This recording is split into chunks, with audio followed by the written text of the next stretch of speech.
Adventure Summit. Don't forget to tag us on social media and use the hashtag 18DimensionFest.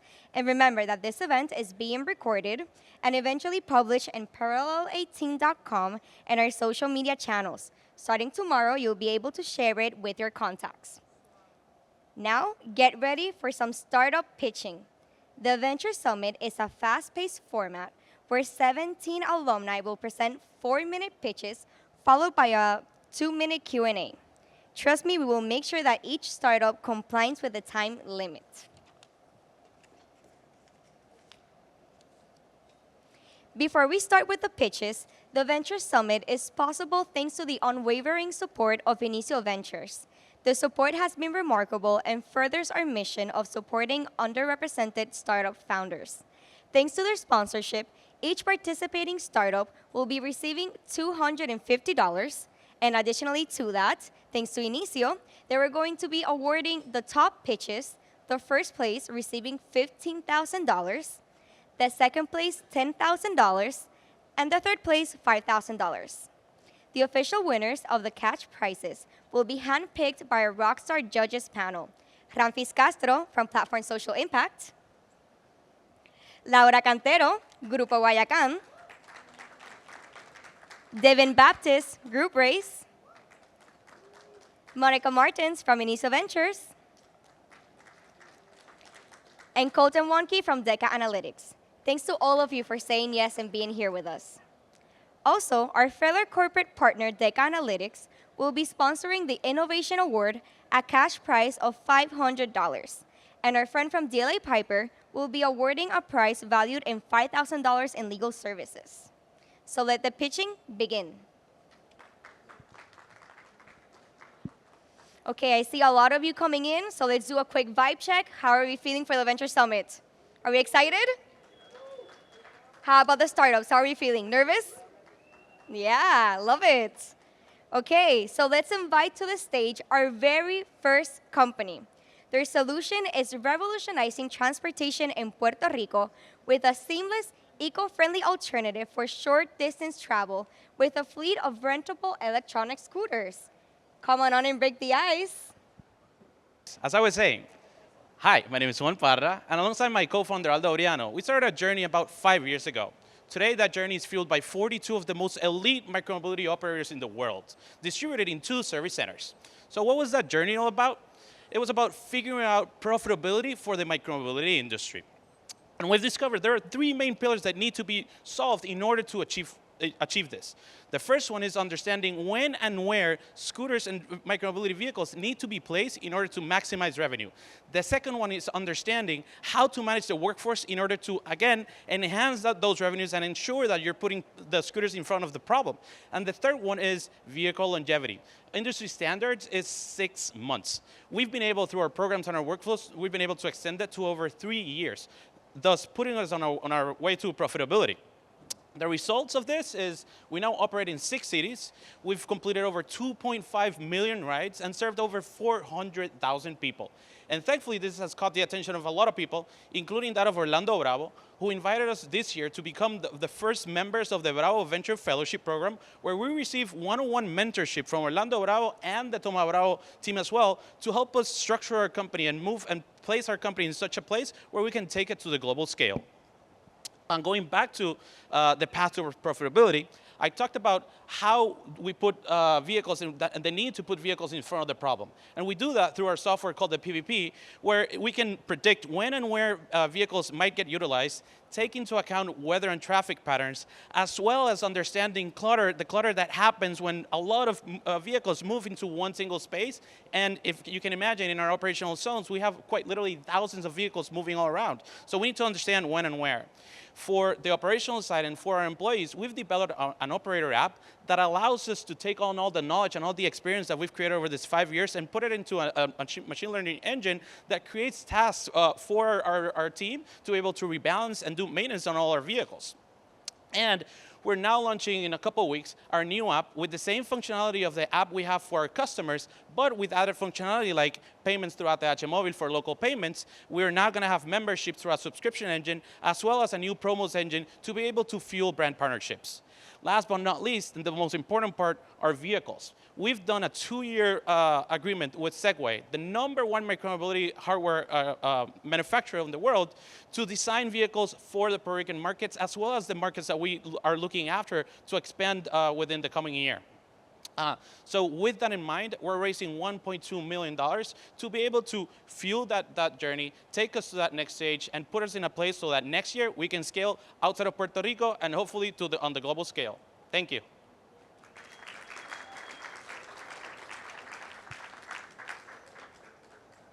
Questions?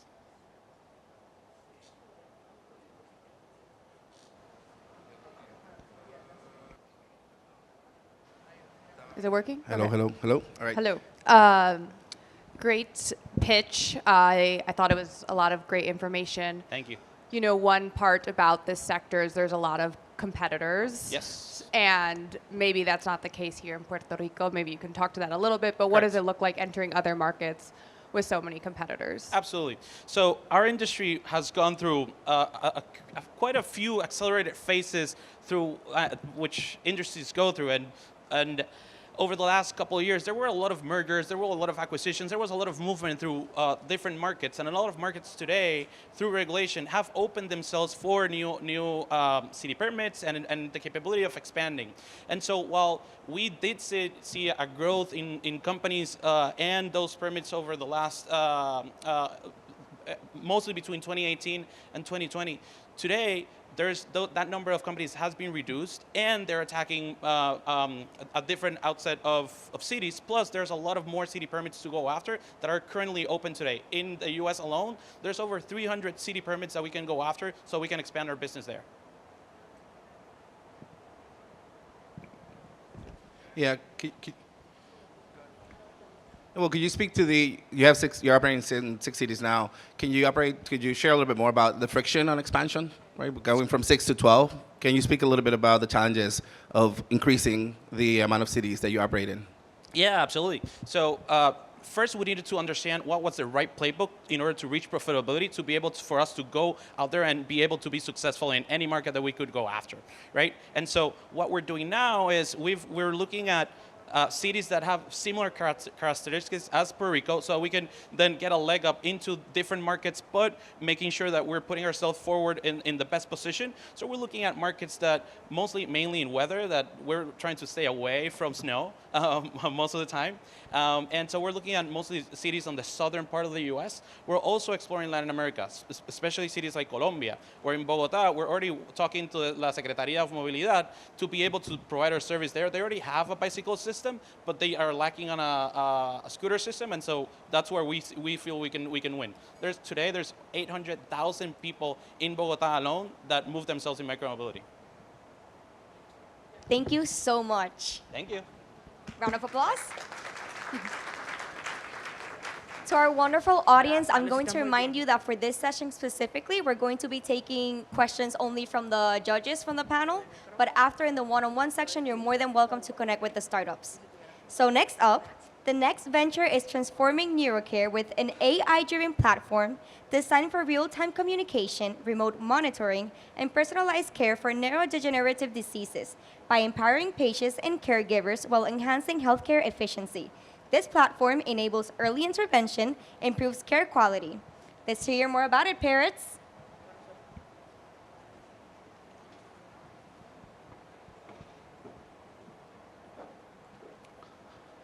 Hi everyone, I'm David Hoja, CEO of Parrots, and our mission is empowering patients with neurological conditions and healthcare providers. After working for over 18 years, medical devices, robotics, and healthcare, I founded this company because my uncle is suffering from Alzheimer's. And I saw the struggle, how to take care of him, especially when we're around of him, and understanding the disease progression over time, it's hard for us. But it's not just about my uncle. There are millions of people suffer from this. We're talking about millions of people from Alzheimer's, Parkinson's, many other conditions suffer from communications, cognitive decline, and care costs that 24/7. The problem extends to healthcare providers. It's really hard for them to manage those conditions with limited accessible solution. And we're talking about billions of dollars costing the US, for example, if we're talking Alzheimer's, reaching trillions of dollars by 2050. And that's why we built AI platform to help providers with data analytics to identify the disease and even understand the progression with remote patient monitoring, and even early detections by identify early symptoms to do early interventions to help them. So our first platform comes in the SaaS model. So the patient needs the smartwatch and then the tablet. And the provider, they will have everything through the dashboard. They can do cognitive assessment, personalized care, and remote patient monitoring. This is the application iPad. We have different modes from real-time communications or cognitive assistant or like deep analytics or even alert mode, which is like if there's any emergency situations to call even the ambulance right away. And this is like the patient wearing the watch and the provider, they can interact through the dashboard. And what we provide is unique value propositions. The first one is proactive predictive analytics. So our system is getting smarter over time with machine learning. And proactive care, personalized based on individuals' needs. And how we do that, we have the camera, computer vision, voice recognition, we analyze voices, and understanding the abnormal activity that happen through the smartwatch. And we have cases that we save up to 30% cost saving. And we have already 3 issued patents, and we have 2 patent pending, and more IP coming to our IP portfolios. Our business model will be B2B, merely to healthcare providers. We made a good tractions with nursing homes. We're expanding to hospitals, and then we're in the process to get covered by the insurance, Medicaid, Medicaid, also through the veterans. And in terms of global market, our total is from over $60 billion, but obtainable market about $6 billion. We're starting with our beachhead market for Alzheimer's, which is lead us to $1 billion market. And in terms of our team, we are a passionate team. We have different background skills. Our CTO from MIT. We have Victor also. He's from Puerto Rico, also from Purdue. And we have different experience for MD. We have also advisors, MD, neurologists, PhDs, experts in regulatory approval, FDA, and helping us to grow even further. And this is example for some of our patients who loved Poly because it's a lifeline, it's a game changer for them and the healthcare providers. And we already won multiple awards. For example, we won big awards from Novartis, other places, even good tractions, even in Europe as well. Right now we're currently raising, and we covered 50% of this current round. I hope you can join us in this round. Also, this is going to help us with hiring, expanding sales, and growth and marketing. And I hope you can join us to make a revolution in neurological healthcare. And thank you so much.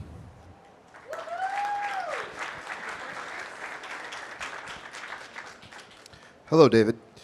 Just wondering a little bit about how many patients are actively using the service right now, and just kind of give me a sense where revenue is. Yes, we have right now over 400 patients. Most of them now were Alzheimer's and Parkinson's, and we have other neurological conditions. How's it going? This is Colton. I just like to understand with the watch, so what are the types of metrics that you're collecting on the watch, and how does that impact the quality of care? Yes, there are different metrics that we track. For example, the stress level, the oxygen. One of the things that's across most of neurological conditions about the breathing, because they get worse over time. We track how the changes happen, and we confirm it with other things like a speech, also the visual, plus the note from the doctors, and all of that's affecting how we track. And like if we call it, this is abnormal activity. If for a normal person, maybe it's not, but for them, it might mean something, and this is how we track the abnormal activity. We have other things, even like the next generation, we still not have this. We'll implant adding brainwave analysis, but that's going to come with the second generation. Is it the application on the watch utilizing like an Apple Watch technology, or is this watch something that you guys are building with your own metrics and tracking mechanisms? Yes, the first generation we're utilizing Apple Watch. We're available right now in Apple and Android. The next generation will be our own design one. just a follow-up question on the watch. If a nursing home signs up for this, do you provide the watches, or does a patient have to already have a watch to participate?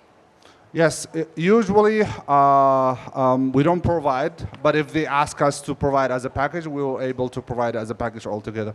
But like, a lot of providers, we ask them to provide specific watch, and they were able to provide it by themselves. Thank you.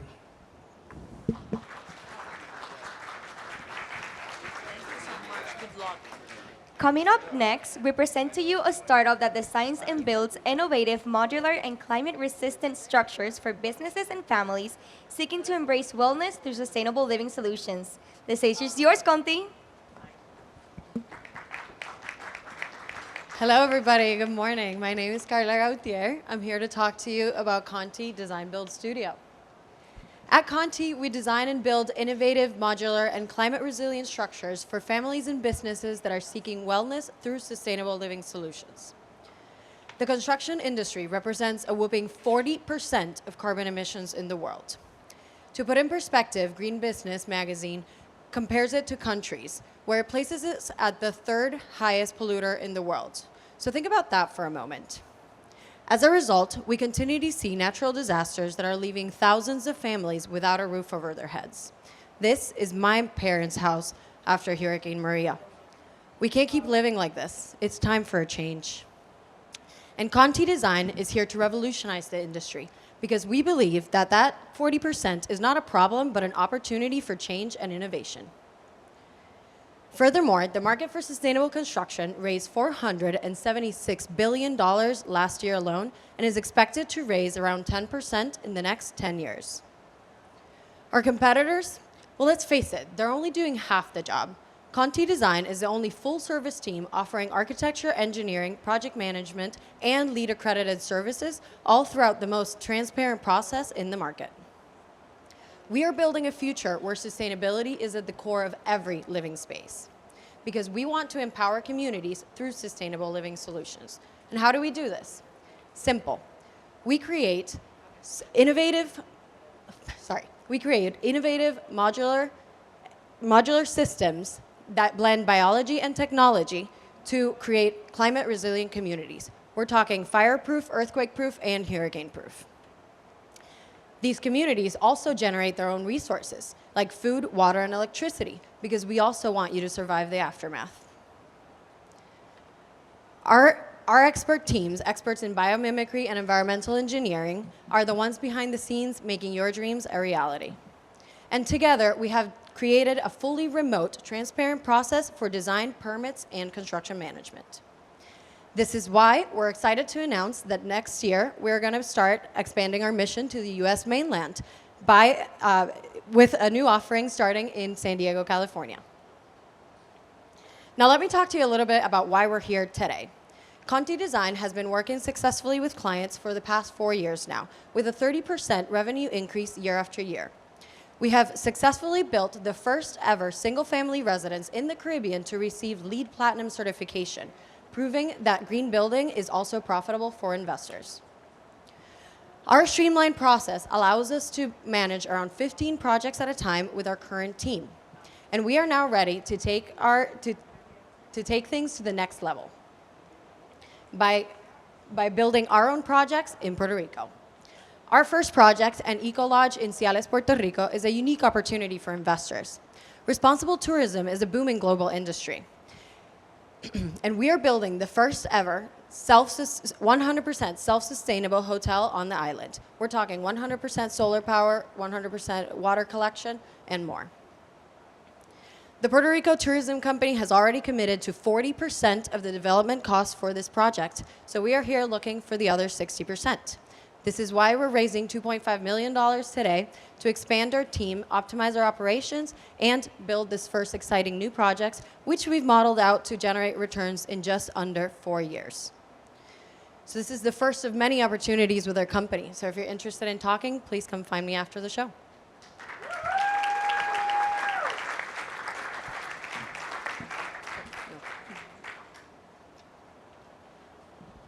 Hi, Could you speak on the revenue model for not just for the unit, but for the business as a whole? I'm sorry, the what? Revenue model? Could you speak up to Yes. the revenue model, profitability, pipeline? Of course. So we actually have 3 revenue streams. Design, which we're making around 50% or more on each project, and permitting is the same.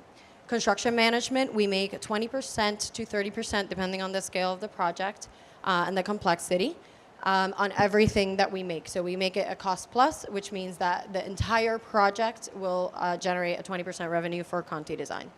And then with this new revenue stream that we're trying to introduce, we will also be generating revenues on the rentals from these units that we're building. Ideally, this is the first one of many. We want to get to at least 10 on the island is the goal.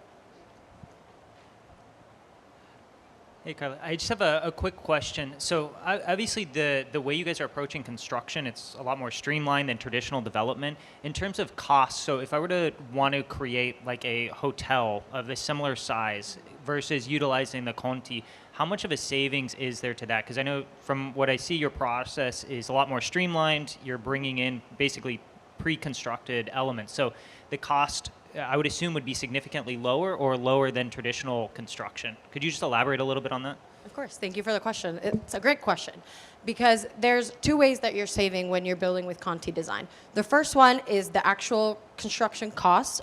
Concrete right now is extremely expensive, especially in Puerto Rico, and in the US is actually worse. So steel construction is not only stronger, but it ends up being a little cheaper when it comes to your process of construction. And the second, because of that process, your time to market actually gets cut almost by half, because we are literally building like interiors, finishes, plumbing, electric, all those things at the same time that we're building foundations and site work and everything that you usually have to wait for in order to even get started with the second process. Thank you so much, Thank you. Carla.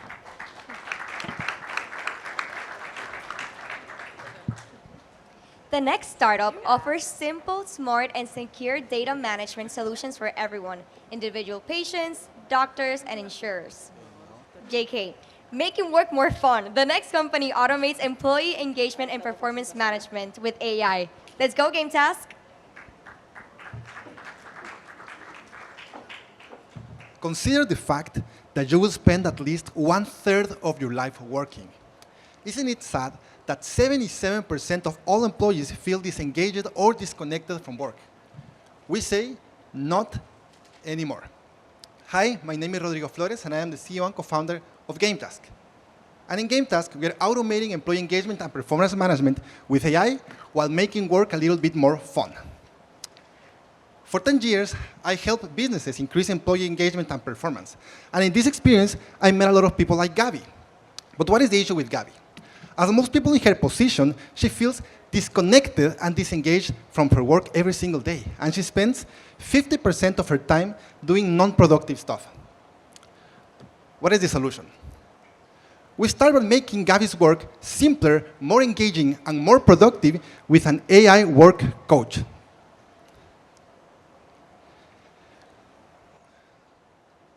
The coach will tell Gabby exactly what to do next to avoid procrastination and distractions, with automatic prioritization of work, real rewards as she progresses, and help her develop productivity and personal habits. All of Gabby's work is extracted from existing company sources via an API. Gabby interacts with her coach via chat, and her coach will give her all the tools she needs to. The coach will give her all the tools she needs to actually achieve the task, like motivation, feedback, reminders, benchmarking, and the most important part, conversations, to keep her truly engaged with her work and to give her all conversations to keep her truly engaged with her work and to truly get to know Gabby as a real human coach will do. With GameTask, her work becomes more interactive with games, challenges, and competitions. Her goals and milestones become gamified. She gets rewards and incentives for her progress. And she can redeem those rewards for real-life prizes. But what about Gabby's boss? Meet Victor. Victor is also disengaged from work. Imagine that he spends 54% of his time doing supervision administrative work. With Game Task, that's no longer a problem because Gaby's coach becomes Victor's AI assistant, in which he can rely to automate supervision tasks, consult and analyze data, and turn that data into goals and tasks for Gaby, with the goal of automating performance management and engagement. We're tackling a $1.5 billion market at first. This is the engagement tools market. These people are already trying to increase engagement. And of course, we got competitors. Most of them are survey-based or communication-based engagement. We differ because we use AI, gamification, and prices to keep people truly engaged. So we not only radically increase engagement, but we also increase people's productivity by at least 53%. Our business model is a SaaS. We charge $8 per user on average. We offer tiered pricing, and we have a lot of upsell opportunities by developing new interaction models for different verticals. We have $1.1 million of ARR already in the pipeline. Our product will be completely ready in 3 months, but we already have advanced negotiations with a big enterprise, plus 2 purchasing orders from existing from SMBs. We are second-time founders doing this together again, and we have 10 years of experience helping companies increase engagement and performance, and 8 years building great products. We are raising our pre-seed round of $500K to reach go-to-market 2x faster and achieve $1.1 million of ARR in the next year. The important thing is that we already have customers begging for pilots, but we have to invest in compliance and hire key people to faster development. So, who's ready to make work fun? Thank you.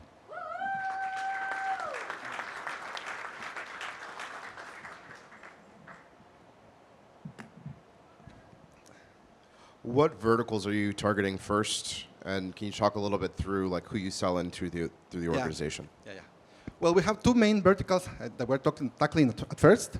The first one is the banking industry. I don't know what is it about banking, but I think that the daily work probably is gray or a little boring. So they are looking for us. We are negotiating with a very big bank. It has 19,000 employees. And we are very advanced in the negotiation, so they have the problem. We are also tackling retail because our solution works for every single employee, from the CEO to operative people, on the field people, because we can get their work streamlined. They can get the specific thing they have to do next in their phone. So basically, companies not only use us for tasks, but also for compliance of processes and to develop productivity habits in their employees. Great pitch. It was very clear what Game Task does. I would love to learn a little bit more about your background. You know, you said you have experience in employee engagement and this problem firsthand. Can you talk about, you know, where this really came from and why, you know, Game Task? Well, in the past, I used to work at a consulting firm. The firm was focused on increasing employee retention and engagement and performance. In this experience, I noticed that companies paid a lot of money for employee engagement, but the process was very, very manual and very costly. So that's why I had a job, and I earned a lot of money because it was costly. So maybe that's the reason we decided to create Game Task. Good morning. So I just have a question in terms of how the business model of how it works. Is it proactive in terms of the AI system is monitoring activity, or does it require the employee to directly engage and say, hey, I'm stuck? Or is it proactive in monitoring activity that something hasn't been done? Or, because I know there's some software that, you know, monitors keystrokes, if you're being productive, what websites you're on, or is this more of like, I need to ask it something, or will it proactively ask me? Or it push will me? proactively ask you. Okay. So the idea is, it is a coach. It's a work coach. So it works like a human coach. It will ask you like questions about why you're late, for example, for a deadline. And we allow companies to connect their existing data sources, so they don't have to do anything new. Thank you so much. And I don't know about you guys, but gamified motivation at work, sign me up. So thank you, Rodrigo. So the next startup offers simple, smart, and secure data management solutions for everyone, individual patients, doctors, and insurers. Come on up, Avartis, it's your turn. Good morning, how are you?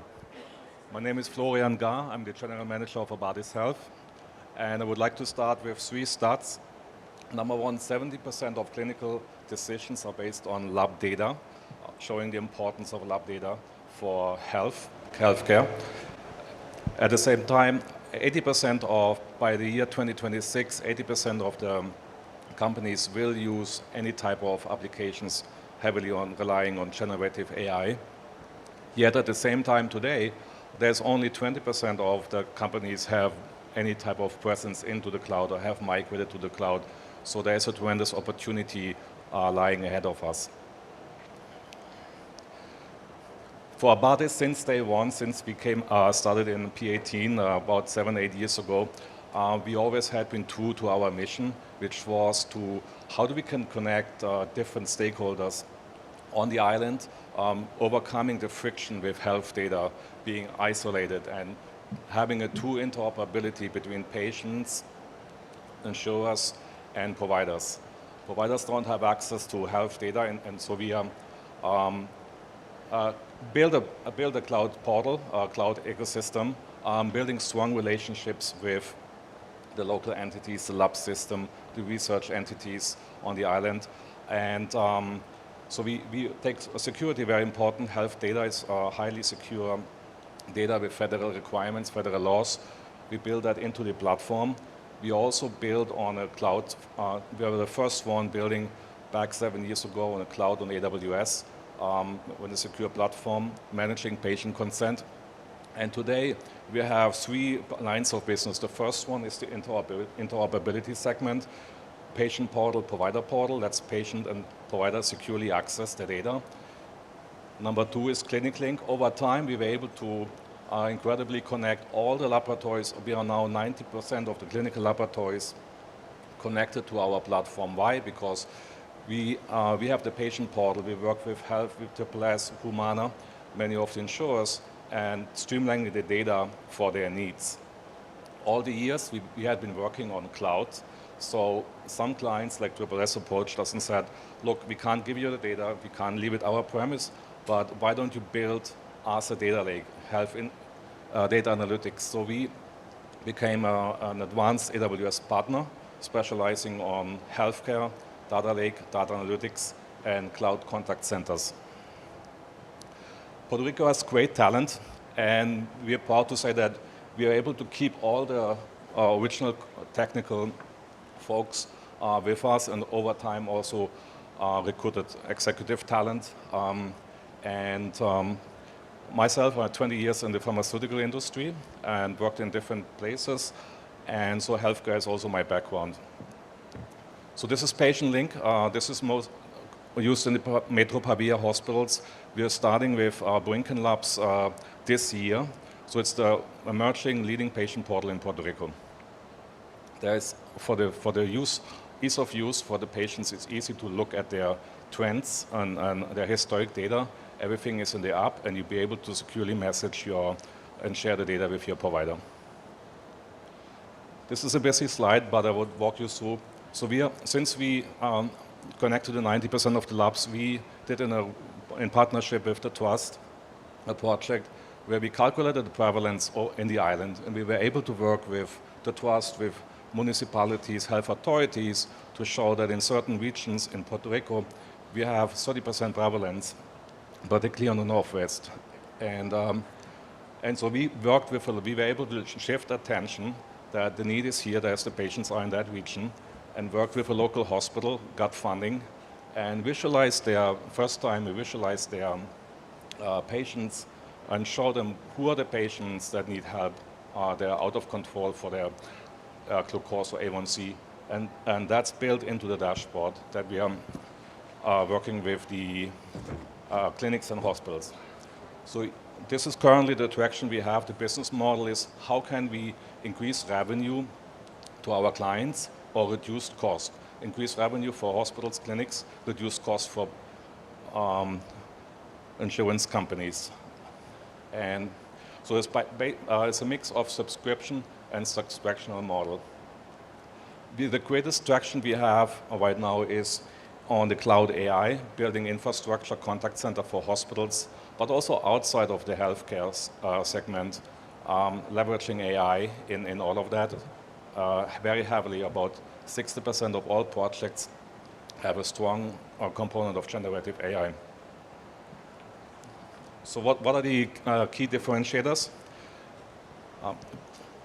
So we're able to connect to EHRs, we're able to standardize the data, able to run a unique patient ID, means when you go to one hospital and tomorrow to another lab, we'll be able to trace your data and bring it into your patient portal. Strong knowledge in health analytics, the interoperability with the patient portal, and we're working with securely on the cloud. And so we have a team with deep clinical expertise, and looking to, for 2024, we had a tremendous year. We just recently won an NIH award as a private company, which rarely happens, but thanks to our expertise, we're able to get an NIH award, and that's the second one that we brought. Revenue last year doubled the revenue every year, and break even on net profit this year.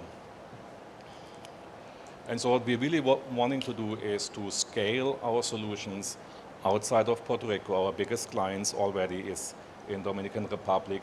We're focusing on Central, English-speaking Caribbean, Central America, and then also have a client in Florida that we want to expand into.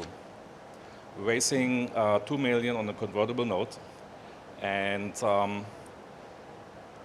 would be delighted to be in contact with you for further conversation. Thank you very much.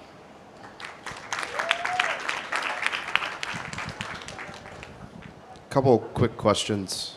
One is was wondering if you could share what your recurring revenue is at the moment.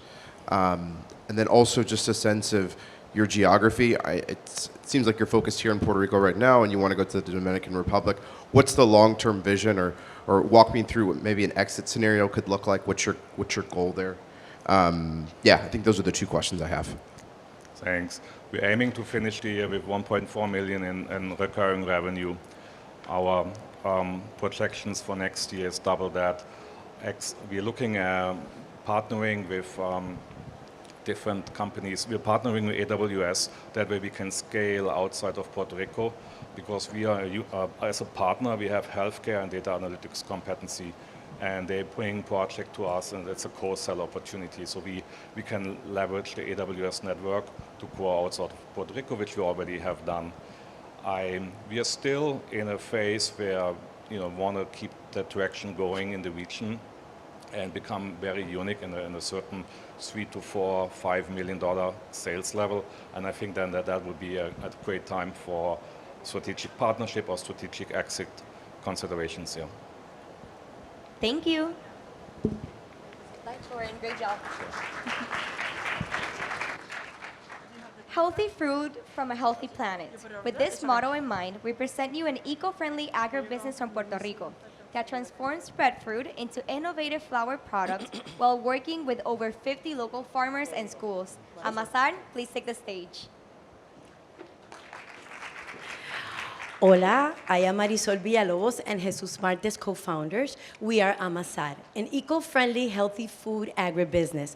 We manufacture the best flours in the world, and they are made out of a trendy gluten-free superfood breadfruit. I am a microbiologist and an educator. Jesus is a chemical engineer with vast experience as quality director in the pharma industry, and he is the FDA compliance guy. Why now? Well, obesity is skyrocketing in the US, also in Puerto Rico. 37 million Americans have diabetes. 120 million people worldwide are sensitive to gluten. The University of British Columbia states breadfruit will be the next superfood, and the World Health Organization understands that 80% of all this could be prevented if people ate better. Why breadfruit? It's an amazing superfood. It has high fiber, vitamins, minerals, proteins, antioxidants. It's a low glycemic index, and it's naturally gluten-free. This is why the university has placed the statement of it's going to be the next world superfood. Publications like Forbes recognize breadfruit as a global future food trend. We understand breadfruit will be the next quinoa, the next acai. Why Amasar? We have the best and healthiest flours in the world. And this is basically our business model in a summary. It's farm to table. Our brand supersedes the competition in many aspects, especially it's eco-friendly, sustainable, and it tastes delicious. In Amasar, we have unlocked breadfruit's true potential. We are the first breadfruit and Puerto Rican product ever to win a Sophie Award. This is the Oscars in the international gourmet food industry, and it validates our product's huge potential. Since day one, we aspired to be at the level of big players like Bob's Red Mill, Kodiak Cakes. Amasar is the only flour of breadfruit in the world, gluten-free, non-GMO, and kosher certified. We are the only manufacturing site in Puerto Rico gluten-free certified. The partnership with Kehi is just amazing. Kehi is the largest Better For You distributor in the US, and Amasar is the first breadfruit and only Puerto Rican product in their catalog, so it says a lot. Kehi participated, over 1,000 companies applied for the Kehi Elevate program, and they selected only 7. We were one of them. Kehi has over 30,000 points of sales in the US, and Whole Foods, Sprouts, Trader Joe's, that's a perfect match for Amasar. And being part of this Kehi Elevate program is just amazing. We meet bi-weekly with the category manager, and this is gonna be for 2 years. So we're poised to go nationwide with this partnership with Kehi. We are growing our sales immensely. In just 3 months, we are in 183 points of sales in the US, thanks to this partnership. And evaluating that Better For You market in the US with these first 5 distribution centers and targeting that first 5% as an initial opportunity, we get $21.5 million. In terms of our capital, we want to expand our manufacturing, invest in strategic marketing to grow our sales significantly. We will also be expanding our capacity 13-fold. Here, I like to highlight that we're not just flours. Amasar has a pipeline of new products with a line of frozen pancakes and waffles. Preliminary testings are delicious. And in terms of our projections, we constructed these projections with the knowledge and expertise of Kehi. So this is the initial reach, the points of sales, and the key players to reach this goal. We are very happy to say that we already have a lead investor. We already have $435K committed. And remember that Amasar is also impact investment. So in terms of that exit strategy, we want to follow the path of Kodiak Cakes. They already, they were purchased when they reached 26,000 points of sales. With Kehi only, we have 30,000 points of sales, and our pancakes taste better. So in Amasar, everything is about cooking, mixing, blending. We have a perfect recipe. So we invite you all to join us on this new breadfruit journey. And as we say in Amasar, eat well, live happy. Thank you.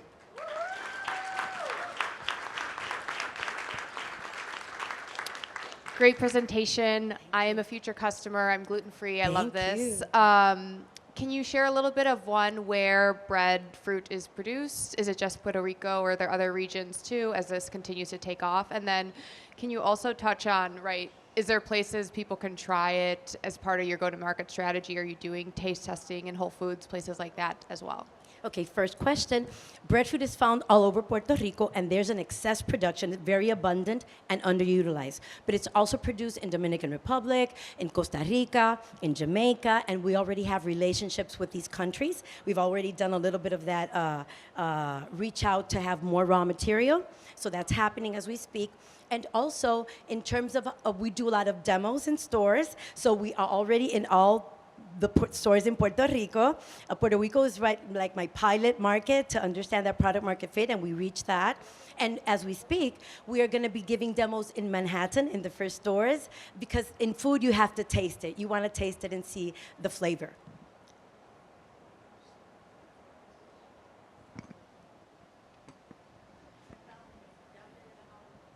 Hi, Marisol. Great presentation. Can you talk a little bit about the team and how you started this journey? The story of Amasar it's like kind of romantic, I say. Jesus and I are both children of coffee farmers. And we were also part of the Future Farmers of America. So I always say that that seed was planted in our hearts very early in our lives. And as newlyweds, the first thing we do, without even having a home, was purchasing my father-in-law's farm. And we always knew that was going to happen, something we would do with agriculture. And we were expats in Italy, thanks to Jesus' pharma job. And being there, my godmother sent me a breadfruit all the way to Milan. So that sparked our attention to share breadfruit with the world. And it's how it began. We decided to come back to Puerto Rico, leave the pharma aside, I think very bold, and establish this manufacturing with breadfruit and its potential. Thank you so much, Marisol. Great job. Over there. Okay. Thank you.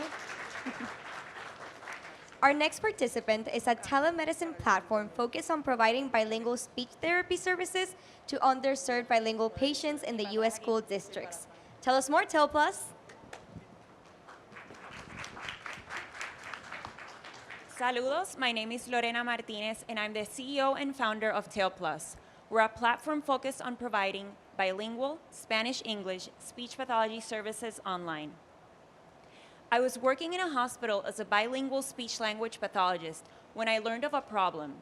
Students in schools across the US were lagging academically because they didn't have access to bilingual speech therapy services. Many of these students come from low-income immigrant families and do not have the access to get good grades in school. In 2020, I moved to Puerto Rico and I started looking for a job as a speech-language pathologist. I quickly learned of the many difficulties that the profession was facing, including lack of job opportunities, reduced payments, and delayed payments to the providers. With these problems in mind, TelPlus was born. TelPlus connects a Spanish-speaking individual needing bilingual speech therapy services online with the speech-language pathologist that is certified to provide these services. The U.S. speech pathology market size is valued to be $4.6 billion. Of this, we estimated that the Hispanic speech pathology market is estimated to be $874 million. Our competitive advantage is that TelPlus is the only bilingual platform that is offering speech therapy services from Puerto Rico and exporting the services to the United States mainland. We are a team of speech-language pathologists working across 8 U.S. states, and our business model is simple. We charge $62 per hour of service, and after the provider has been paid, we have a gross profit margin of 35%. TelPlus has been profitable for the past 3 years. This year, we have focused on increasing our margin from 31% to 34%, and we're projected to make over $90K in profit this year. This year, we lost an average of 2 speech pathologists due to more competition. However, we're focusing our energies into finding new channels for recruitment, LinkedIn and Indeed. I'm the CEO and founder of TelPlus. I have a bachelor and a master's degree in speech pathology. My clinical and learning experiences have allowed me to learn how to grow and run a business. Michelle Herum has a bachelor and master's degree in speech pathology, and she helps with recruitment and onboarding of speech-language pathologists. And Cristina Vargas, who is completing her master's in speech pathology, is helping with administrative tasks. Why is our solution so important for the local economy? TelPlus is helping reduce the medical brain drain.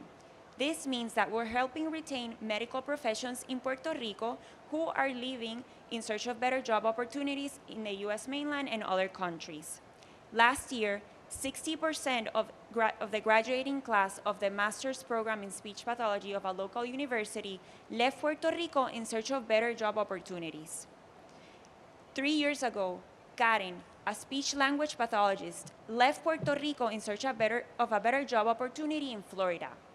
2 years ago, she returned to Puerto Rico as a TelPlus bilingual speech pathologist and was reunited with her family, including her 2 young children. So, what is next for TelPlus? We're seeking to raise $75,000 in our friends and family funding round. We will use this money for recruitment, funding of our training clinic, and investing in speech pathology retention. Do you have any questions? Talk to us.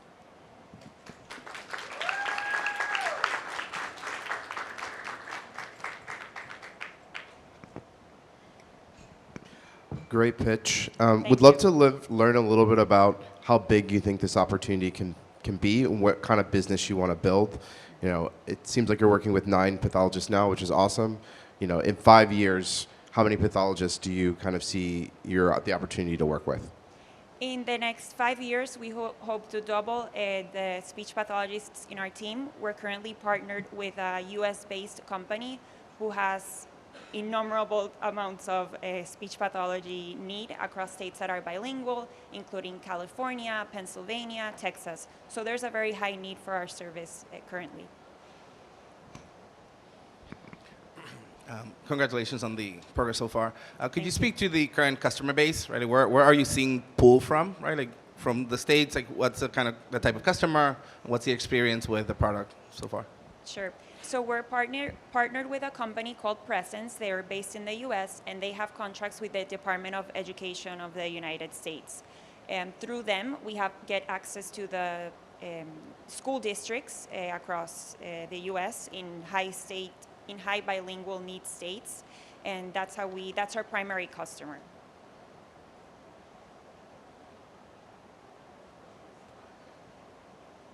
You can keep going. So you mentioned a $62 kind of per hour and challenges around competition, but it sounds like you're competing with stateside pathologists. Imagine they would charge more. So just could you share a little bit more about the experience of sort of the price point that you chose and why? Why we chose $62 yeah. per hour? So we looked at US-based public school district contracts are public. So what we did was research what was the cost that our partner was making of evaluations, and we found a rate that was sustainable for our business and also competitive for our speech language pathologists. Gracias, Lorena. Thank you. Great job. So we want to call our next company a software solution that integrates key aspects for companies such as planning, traceability, and reporting with a unified platform ensuring accurate inventory valuation, regulatory compliance, and streamlined production processes. It's your turn, PSI. Good morning, everyone. My name is Edwin Rodriguez. I'm very passionate about agriculture and technology.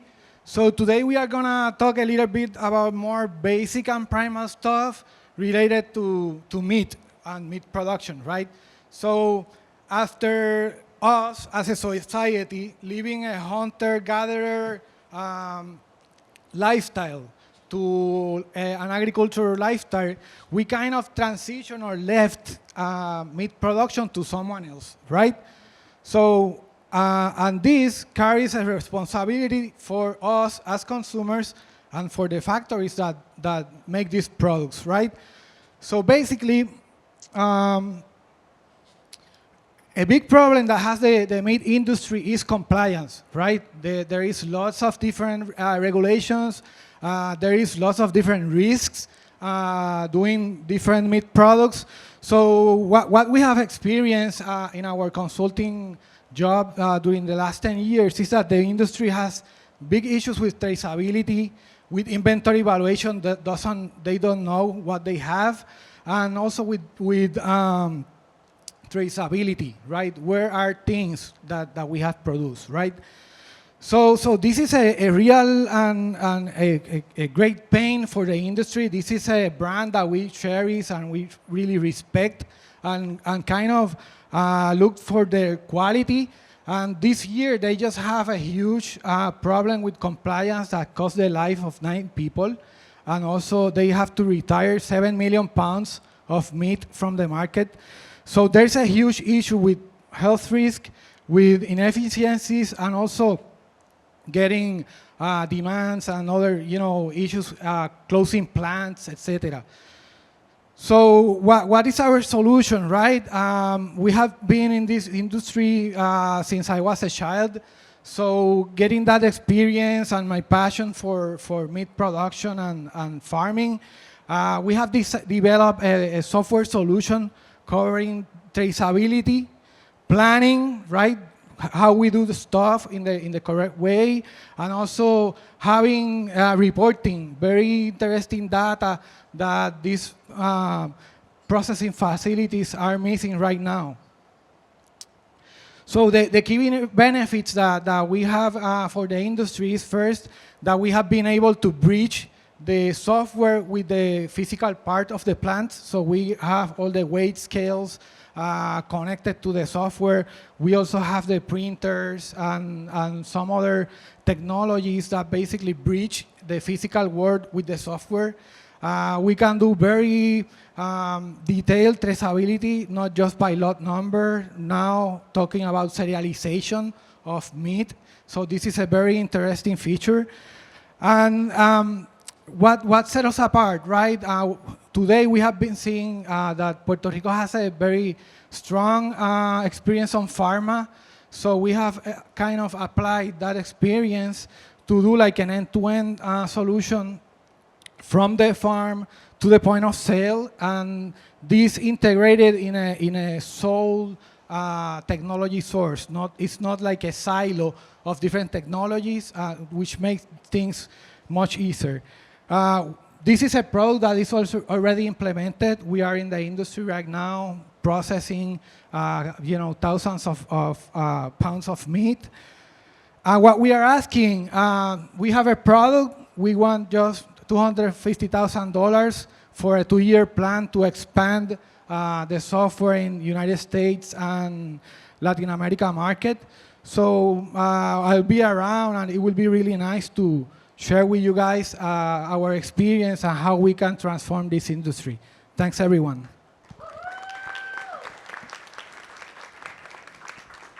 Can you talk to me a little bit about the business model, how you guys make money, and are you making any revenue right now? Yeah, we are doing revenue right now. As most of the technology industry, we have a software as a service subscription, which makes the financial model more predictive, and we can, kind of have a spread revenue a long time. So we do basically software as a service and software development, customization around this market. And who are your customers, and what does a contract typically look like? Our customers, they can be like slaughterhouses, meat processing plants, butcher shops, fisheries, like anyone doing any like meat processing application in the United States or anywhere in the world. Perfect. And if you don't mind sharing, what is your recurring revenue, or what's your revenue right now? Right now, we are doing on that software around $6,000 a month. Thank you so much. Thank you. Thank you. Great pitch. I haven't talked to a meat software company, so that's always good. I see now more than ever there being outbreaks of different diseases, so this feels like a relevant software. Can you help me understand more of the industry? What other competitors exist out here, and what other services exist outside of yours?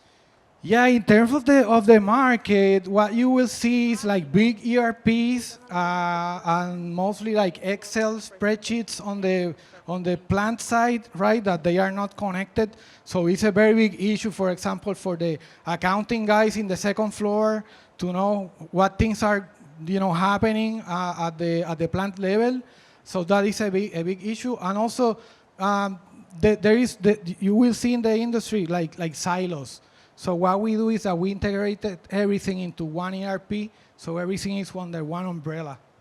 And just a quick follow-up. So, recently there was that McDonald's outbreak. Would a software like this be able to stop that outbreak from happening or catch that earlier? Well, this is like a table. Imagine that you have a table with 3 legs. So everything is about like software, processes, and people, right? Software can kind of, give you the eyes into what things that are happening, or, they can give you trends. But at the same time, you need to have, good processes and the people well trained, right? So software can give us very good insights on things happening in the plant. And also, for example, with serialization, we can get to know if you have, like, for example, a cut of meat that has to be like taken from anyone. I can give you like the exact place where this is located, for example, at your home. So one of the roadmaps, like me as a consumer, right? I want to go to the supermarket, and on the meat package, I want to see a QR code that I am able to scan the QR code and get to know even the farm from that animal came from, right? That is something that I'm looking forward to. Gracias, Edwin. Now we present the first hashtag BioLeaper to ever pitch at a Venture Summit.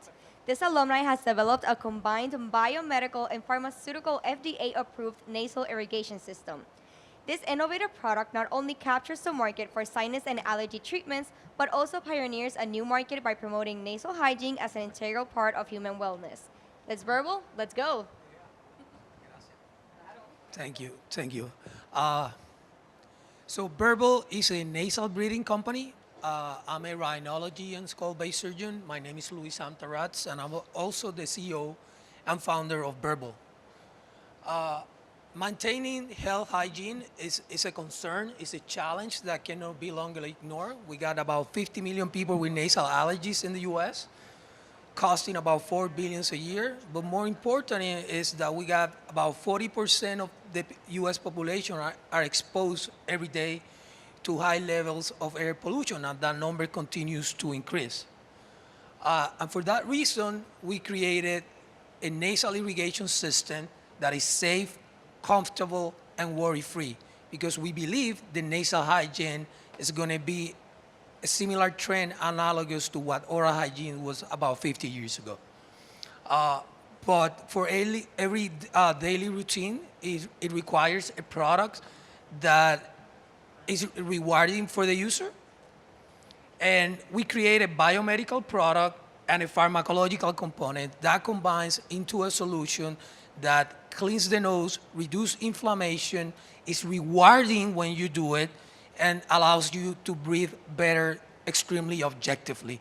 And it's a combination of something that is completely scientifically validated by the American Academy of Otolaryngology, while at the same time being completely natural. But what is more important about our company is that we were able to create this unique pharmacological platform that creates a saline solution that is isotonic, pH balanced, and it allows for the integration of other medications. As an ENT provider, I prescribe thousands of medications to combine with saline solutions, and patients need to go through a process of combining this. This creates friction for the user, it creates time for the user, and it repercutates in people not being compliant with that. So we are able to reduce friction by a single serving of the salt and the medication. And this is what we aspire to look at verbal and nasal irrigation as something of your daily routine. People who do this, they feel immediate relief, they sleep better at night. For some people, it's a life-changing experience. So why, if we are having these results at the end of the day, why are people not embracing this? And it has to do with the experience itself. So what we did at Verbal is to attack all those pain points that people don't like about the nasal irrigation experience. When we look at the competition, we have a lot of technology to make it easier, to make it safer. The salt tablet was incredibly important. But moreover, we are directly targeted to the wellness population. We are presenting this system and device and this routine not as for people who have allergies or sinusitis only, but as a lifestyle thing. We're talking about 140 million obtainable market that we believe we can achieve. We have very robust margin. We are a refill-based, subscription-based company. We launched early mid-May. We have sold by now close to $47,000 of products, mostly in Puerto Rico. We were at the Auto Expo in Miami, the Miami meeting, the biggest ENT meeting in the world.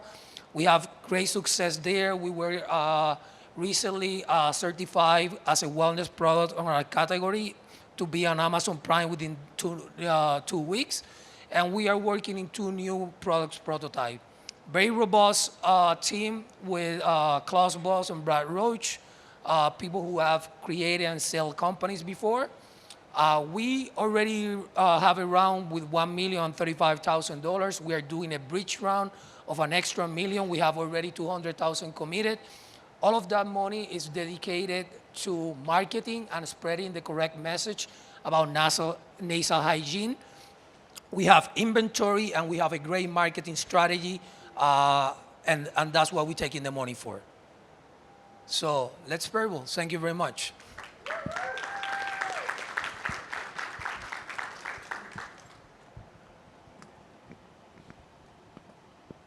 Hi, Luisam.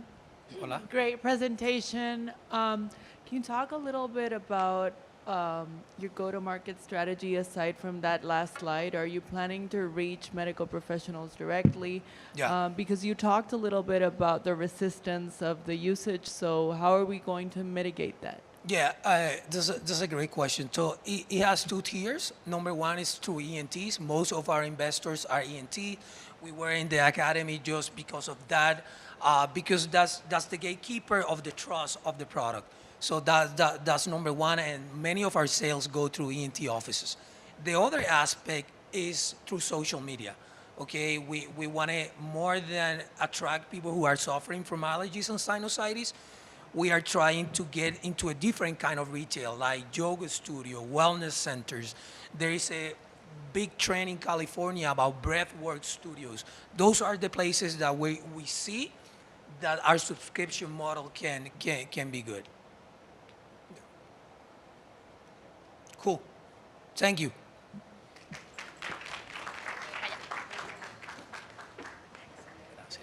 We present to you an insurtech focused on underserved markets with tailored niche insurance products delivered through innovative channels that expand access and drive growth. Kuro, let's hear your pitch. Thank you, Bianca. Hey, everyone. Thank you very much, Parallel, for the invitation. All the sponsors, judges, thank you very much for your time and the opportunity. My name is Cesar Campillo. I'm going to present to you Cubro. Cubro is an innovative insurtech platform that focuses on developing insurance products and insurance distribution channels, mostly focused on niche markets and underserved markets. As you guys know, probably the insurance market is a multi-billion-dollar industry.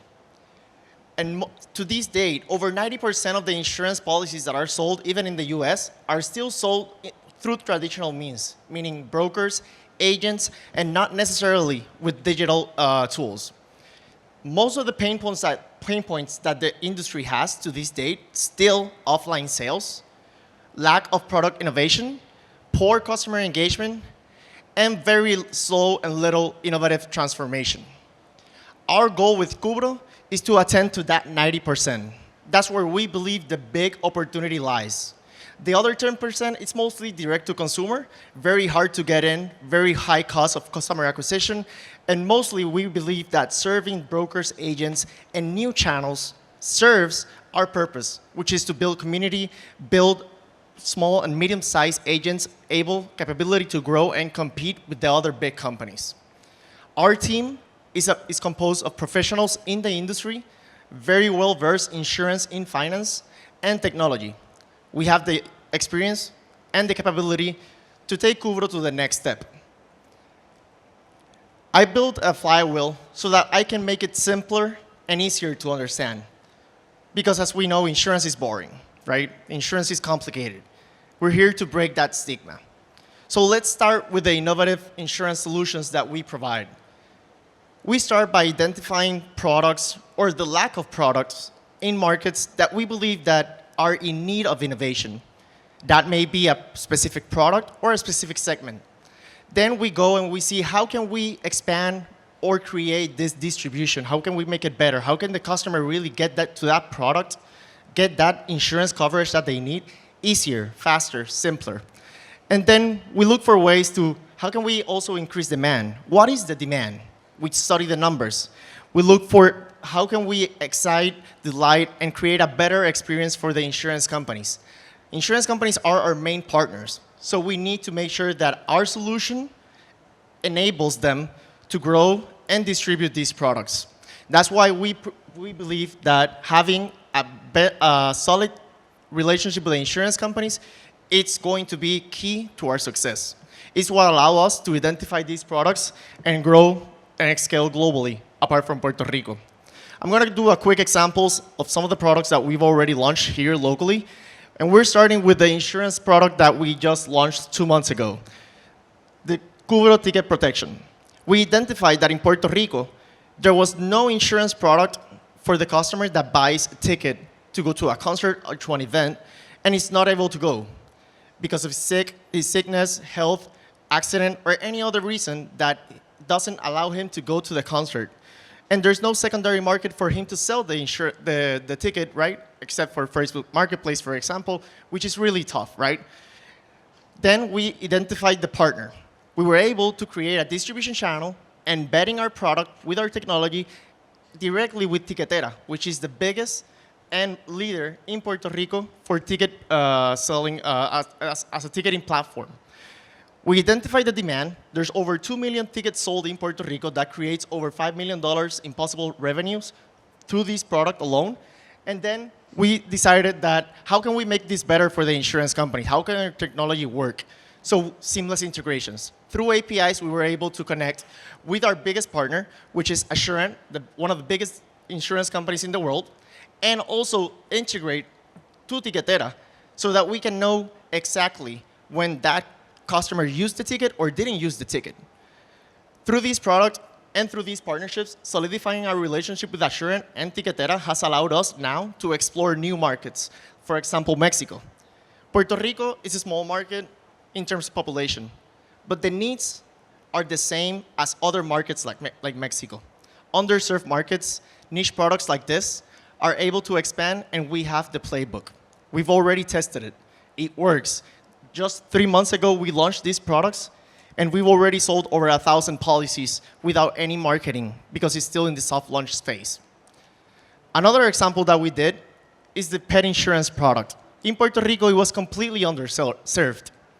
Only one competitor, and it was Trupanion, a big, huge public company from the US, nothing local, high cost, high prices, very little understanding of the local industry. So we said, you know what? Puerto Rico needs a better insurance for pets, and Puerto Rico needs a better product, local. We said, how are we going to sell this? How are we going to make sure that the customers get these products? So we decided we need to partner with brokers, large brokers like Hub, Marsh, etc., and also created a new channel through employee benefits.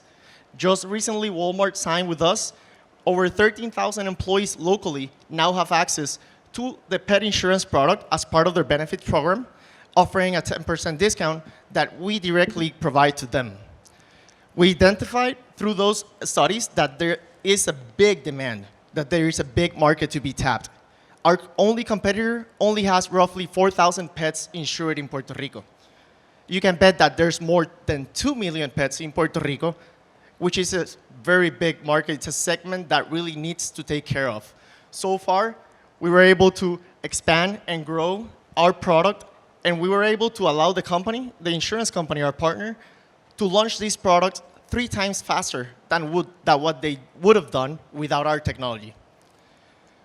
With this product, we partnered with Antilles Insurance, one of the most solid companies in Puerto Rico, and we built a structure of reinsurance with Hanover Re, one of the biggest and largest reinsurers in the world, and that has allowed us to keep exploring new markets. Because again, this is a very replicatable product outside of Puerto Rico. Again, we build insurance solutions, products, distribution channels, we go through the demand, and we look for ways to solidify our relationship with the insurance companies so that we can make sure that our technology, our APIs, are able to go outside of Puerto Rico. So far, we've proven that. Our business model is simple. We have recurring revenue through licensing agreements for insurance companies, brokers, agents, and distribution channels, and we also earn a commission per each policy that is sold through the platform. So far, year over year, we've grown over 350%. We have sold over 2,000 policies in just 1 year. In the pet insurance alone, we've saved customers already over $35,000 in just months. We predict that in the next 2 years, we will probably save over $200,000 to customers just in Puerto Rico alone. I don't know eso. Sorry. All right, so our competition, it does exist. It's a fragmented market. We believe that we can make this very scalable, easy to others. Right now, we're raising $1.5 million. If you want to learn more, please scan the QR code and let's talk. Thank you so much. No problem. In this case, we won't be having questions from the judges because we went a little bit over time. I hope that's okay, but you're more than welcome to connect with Kuburo afterwards. Yeah. So moving on to our next pitch. Yeah. So moving on to our next pitch, this is a cutting-edge pricing and revenue management platform tailored for the short-term rental industry. Quibble, come and tell us all about it. Hi, everybody. My name is Gustavo. I'm a co-founder and CTO of Quibble. Quibble is a pricing and revenue management software built for short-term rentals. We've taken the latest in pricing science from the airlines, and we have adapted it for the short-term rental space. You could think of us as the software that prices nights the way that airlines price flights. The problem that we found is that, I mean, let's be real, pricing anything is difficult. So you can imagine how much, the effort to actually pricing a short-term rental, let alone pricing it for 365 days in a year and doing that on a daily basis. It's hard, and people lose money if they don't do it well. What we've created is a platform that gives people dynamic pricing, portfolio analytics, and market intelligence to be able to turn back hundreds of hours to the operators, increase their revenue, and have an overall better visibility of what your portfolio is actually performing. We do have competition. The simplest being a manager with a spreadsheet trying to understand the market. It's difficult to do it like that for sure. We also have some data players, data providers, as well as dynamic pricing providers. We do stand alone with our computer vision model. We'll talk a little bit about it, as well as search factors and listing optimization. The real differentiation between us and the rest of our competitors is the following. We actually have a discrete choice model. It's a very nerdy term to actually call a model, but what it actually does is simulates willingness to pay upon consumers when they're shopping around in a platform like Airbnb, VRBO, or Expedia. In tandem with that, we also created our own computer vision model, which is able to both classify and rate for quality a way a human would. And this gives us an incredible amount of precision when it comes down to pricing and pricing optimization. We live in a market of 8 million properties that are being rented across the world for short-term rentals. It's a $116 billion market. It's growing. It has a lot of low-tech solutions. And we're currently going through a lot of market consolidation, which gives us the first focus on the 170,000 property management companies around the world, specifically targeting the 20,000 mid to large portfolio companies, currently a segment that's being underserved and basically constitutes an opportunity of north of $300 million annually for us. Our go-to-market is very simple. Switching customers from existing technology into this new one. We've had a really good experience with this, switching from price labs, beyond pricing, and many more. The way that we distribute to our customers is through the property management systems. So far, we have 8 integrations, and we're working on the next 10 of them. Our business model is simple. We have initial $299 base fee for performance analytics and $15 per listing monthly for every listing that we're actually doing dynamic pricing for. And we also are building both custom integrations with different vacation rental management companies, as well as doing enterprise consulting for them. Currently, we're working with 90 property management companies worldwide, really ensuring that that product market fit. We're individual listings were north of 3,000 altogether. Currently under contract with 2 of the 15 largest vacation rental management companies in the US. And what comes next after this is we're tackling the hotel industry as well as SFRs. Couldn't have done it without an incredible team here. My co-founder comes from the airline industry, more than a decade of experience pricing and working with algorithms at that level. We have everywhere from strategic product advisors to people that are really just the leaders in their own fields when it comes to discrete choice modeling, as well as revenue management within the airline space. And finally, we're going to be opening up our seed round soon. We're going to be going for $3 million. The point here is to basically do some strategic hiring, build 10 new integrations, and bring about the next 40,000 properties aboard.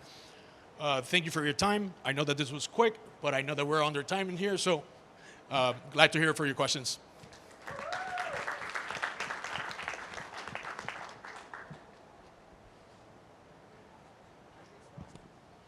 Sure. Could you speak to your current revenue kind of run rate and speak about, have you raised in the past and this is your seed? Yes, we have raised roughly $500,000 basically in the past as a pre-seed. And what was it? Just revenue, current revenue? Current revenue, we're Recurring? like roughly like 20.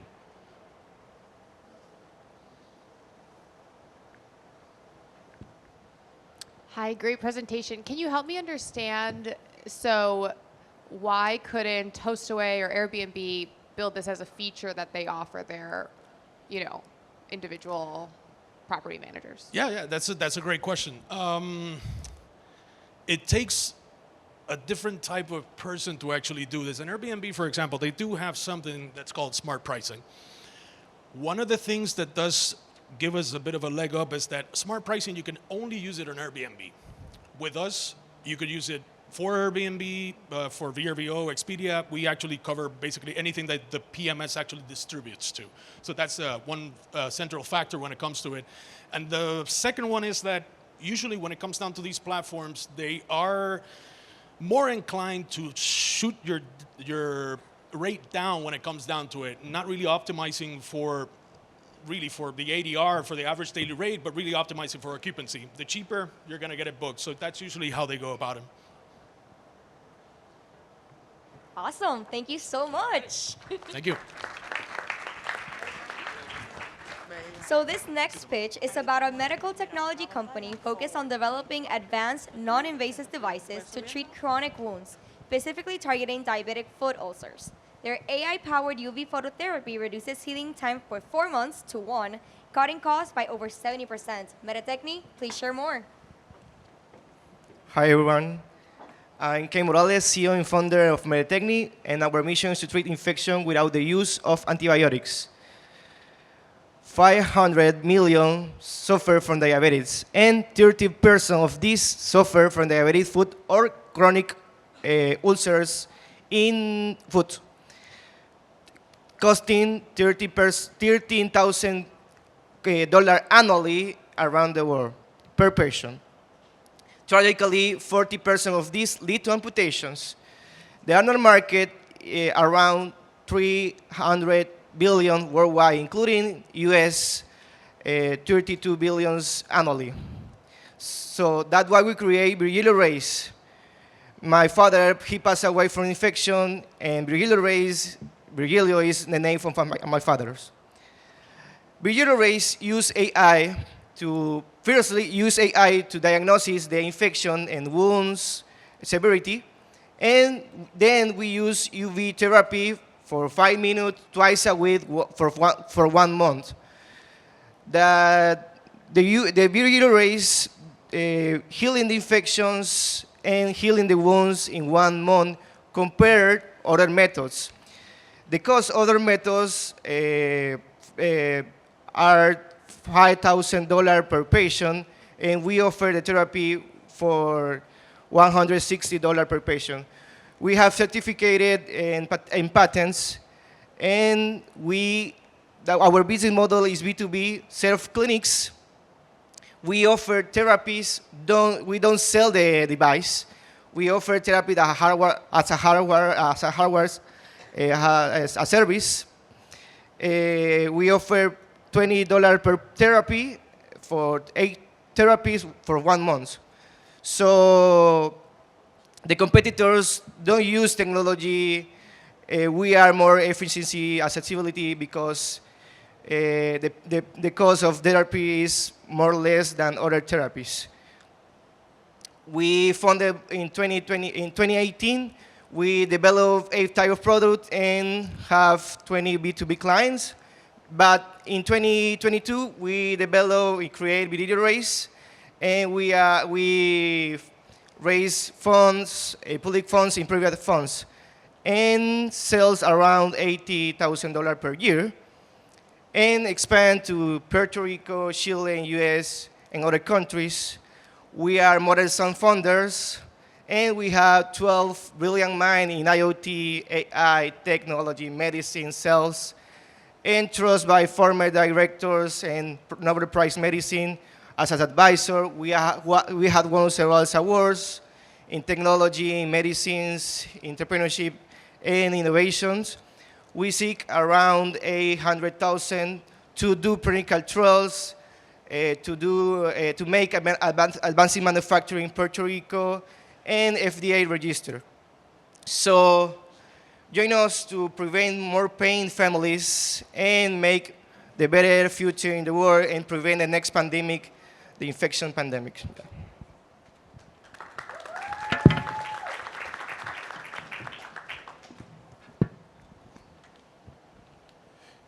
Can you share a little bit about how many machines you've built so far and how many are deployed? And what does it cost, for example, to create one of these machines? Okay, we're manufacturing right now in Singapore. We have an alliance with a manufacturer in Singapore. So every machine costs around $3,000 and $4,000 to do the manufacturing, yeah. So roughly how many therapies covers the cost of a machine? You make $20 per therapy that's delivered, is that correct? Yeah. For example, the life of the machines around 42,000 therapies. So the cost is a little cost. Yeah. Thank you. Yeah. Awesome. Thank you so much. Great job. That's good for me. Okay, so next up, we have a premium rum brand handmade in Puerto Rico, and their vision is to become a 100-year-old brand. So, Ron Artesano, cuéntanos. All right. My name is Jose Munoz. Sorry. My name is Jose Munoz, and we're going to be talking about rum. Our vision is to build a 100-year-old brand, and we're going to do that by focusing obsessively on quality, creativity, and building the rum, building the brand directly from the bars to consumers. So the opportunity is $1.6 billion, and that is just craft rums. Regular rums is about 4 times that, so it's a very robust market, and the fact that it's growing. Our team is one of experts. We both have over 20 years of experience doing what we do in each respective. Me in marketing, sales, and advertising, and my partner in the blending side. So we currently have 4 different rums, but our plan is to keep creating. Every single year, we're going to be creating different rums to attend different market opportunities. In terms of local traction, we are in our 3rd year right now. We've been growing for 3 consecutive years. We're doubling our online sales this year. Year to date, we're a part of the Rums of Puerto Rico program. And then internationally, we went to Barcamp in Berlin, which is the biggest event in the world. We presented the brand very successfully. We generated a lot of interest. And we're just getting ready to be able to start exporting to many other markets in 2026. Also locally, we've been featured in essentially every single big newspaper in Puerto Rico.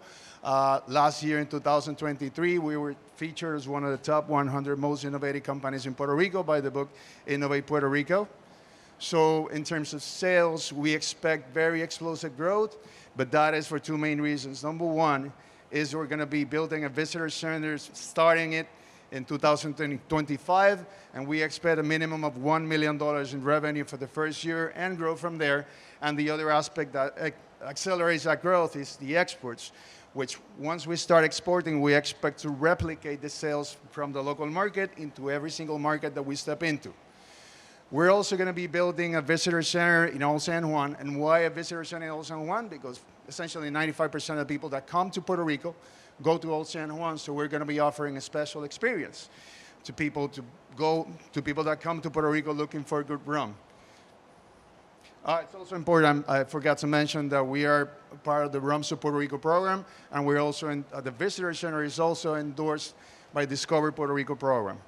So we're looking for just about $3 million. 36% of the use of funds is going to be to have finished product to be ready to ship.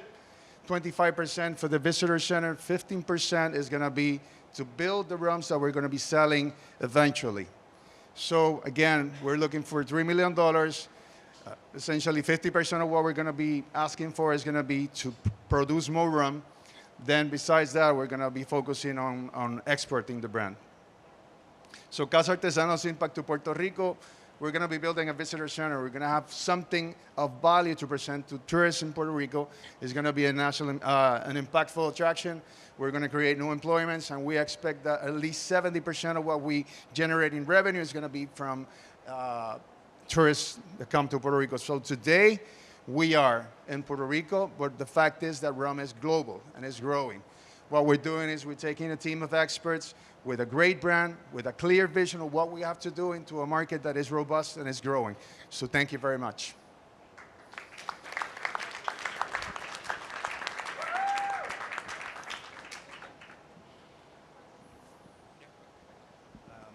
Just two quick questions. One, where's the demo? Right there. Nice. I brought a bottle, no worries. For later. And two, can you speak to current production capacity and speaking around the cost of scaling to meet your numbers? Well, the one challenge that we have had was production. We started out in a very small distillery in the town of Ayuya, but right now we just changed our manufacturing into a bigger, more robust company. It's called Trigo. They produce over 300,000 cases a year, so they're very strong. And we're also within the visitor center. We're also going to have a bottling line. So we have two ways two approaches to that.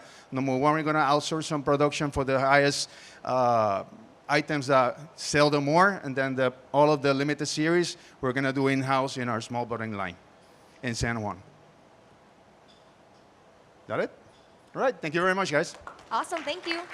Mike and Clicker go to the other side. Okay, so the upcoming company is a technology-driven leader transforming financial and accounting operations through automation. Let's go, Seller Ops. Hello, hello. I'm Daniel, and we are SellerOps. We are an intelligent document processing platform company. And what is IDP? IDP is basically extracting data from documents. We're expert at extracting data from financial documents, particularly. And why is that important? Because it limits the errors that you do during data entry. You have data up to date, and you can make timely decisions, and you have more productivity. And you may be familiar with the $1, $10, $100 rule, which basically says that it's very costly to do mistakes in data entry. And you may remember also in February of this year when Lyft had its market swung dramatically because of a typo. And this IDP prevents those mistakes from happening. And so what we're doing is SaaS products to wrangle accounting data. And particularly, this is what we have. This is some of our products that we're showing. We have a data extraction platform that basically you input any document and it would extract, it would put it into a JSON format, into CSV or an Excel, and you can use it for invoices, for billing, for statements from credit cards, bank statement, investment statements, whatever it may be. We also have a reconciliations executable, which basically grabs data from any database and compares it to other databases, so then you have a reconciliation report. What reconcile, what is outstanding, and what are the exceptions. We also have a tax forms API that converts any tax form into a JSON file that can be easily implemented into other tax software. And finally, we automated Suri, and we do automatic compliance with all the reporting. And our results have been that we have more productivity, less mistakes, it's easy to use, and you have happy customers and happy clients. Our business model is simple. It's a fee per page, and it's cost effective for the client. And for accountants, this is very simple compared to our competitors. It's very simple to use, and we have a large availability of documents. Now, where are we headed? We see ourselves as conquering the manual accounting tasks, the manual tasks that they do in the entire continent. And we're doing good in Puerto Rico and the US. We can serve small, medium, and large companies, but as we scale with our products, we notice that the big companies are better for us because we can deploy our whole suite of products in the entire production. And what's important about this slide is that we're very confident that we're going to get to a 1 million pages this next year in 2025 because we already have contracts in place, recurring contracts to meet that goal. And we are engineers obsessed with process improvement. We are weird, but we love process improvement. And we've worked in high visibility, high risk projects, but we have validated results. Now, our goals for scaling is basically raise $1 million at the beginning of next year, and we plan to use that for improving our software, basically get more pages and expand our SaaS offering, right, and attract big players. So as an example, we have a really good relationship with Grant Thornton, and we're already providing value to their employees because we can compete against a $1 billion company, extracting information from their documents, right? So if you want to talk about document processing, find me, and that's it. All right. Questions? Can you talk a little bit about why this business is defensible? Can you talk about why this business is defensible against the kind of open AIs and all the things out there in the world, and why specifically you're going to stand out? Right. So we are hyper-focusing on accounting tasks, and as the example that I said with Kevin Grant Thornton, we can compete against products. It seems that all the products that are out there, they're very broad, and we offer the UiPaths of the world, or you have to be either very technical to use them, or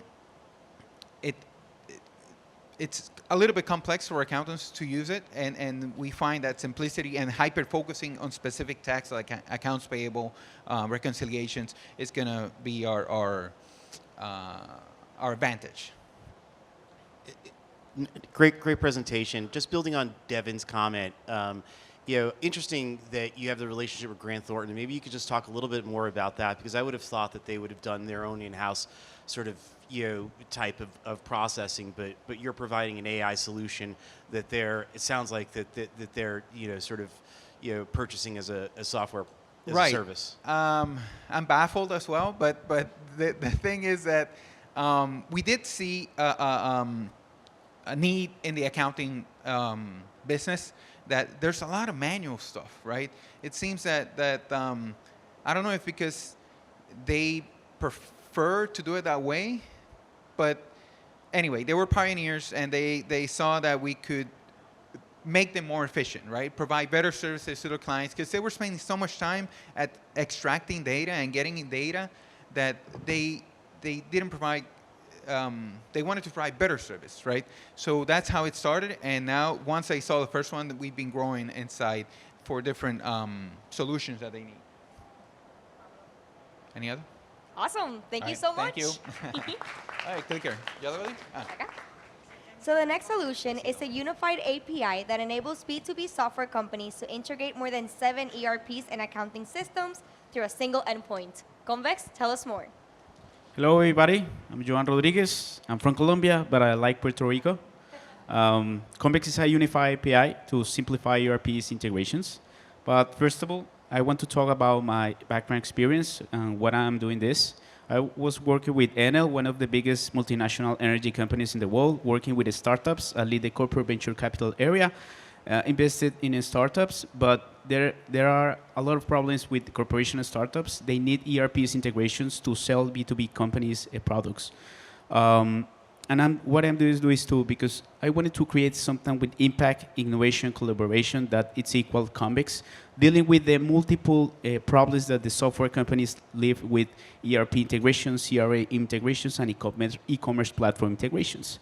So I'm believing work smarter, not harder, and focus on the best you have of your product in your core business. API integration market is huge and growing. It represents $40 billion or market, are growing 34% year over year, and multiple key sectors need APIs adoptions. For example, AI, SaaS, and fintech. Dealing with multiple API integrations are so challenging. All companies are wasting money in developing in-house shipping integrations, more than 400K annually in just cost of integrate these kind of multiple softwares to ship integrations for their customers, not for their company inside. And obviously, we reverse that kind of model. We are the first unified API in Latin America to ship integrations in just one API. If you need to integrate ERPs that your customers are using, you can use our single API to embed this integration native for your product. Connect all your customers' apps in one single API. And how it works is so easy. You have to integrate our API, build in our call requests. You can ship your integrations model with a widget, white label branding, and you can easily monitor all logs or all APIs that you are requiring from your customer, even if you want to sync data or extract data from your customers. This is our success story. Is Rindegastos, one of the most expensive management B2B software biggest in Chile. We charge for this company $3,000 per month with just single API, and they can ship with our API more than 10 integrations with ERPs to automate account receivables and accounts payable solutions. They create their sales and lower churn up to 30% by using our Convex native integrations. We are growing a lot. In this moment, we have zero churn rate. We have made more than $5 million API calls made, and we got $250,000 in revenue. We have 23 customers in 4 countries, Colombia, Chile, Mexico, and USA. And we have, in this moment, 10 integrations. With just 10 integrations, think of our integrations like SAP, Oracle NetSuite, QuickBooks, Sigo, and some accounting systems in Mexico. We are growing a lot with just one product. We made this for large corporations, as I said. My CTO worked for Inditex and SAP. And we have a lot of partners that are helping us to develop our AI agent builder in APIs. Google recently we got recently investment from Google. We got $2,050K to develop our AI agent builder to offer to all software companies in the world. In this case, I have more than 10 companies that I have to talk right now because all of them need ERP's integration for ship integration for their customers. And we were to open a pre-seed round with $1 million to get $1.2 million on annual revenue, to get since 20 customers, to get 200 customers. And yes, we are a Colombian-Rican company, and we want to open US expansion now. Because we validate our traction, we know a lot of our ICP buyers, and we want to get US companies to ship integrations charging more money for our SaaS model. Thank you so much. If you want to reach out, just let me know.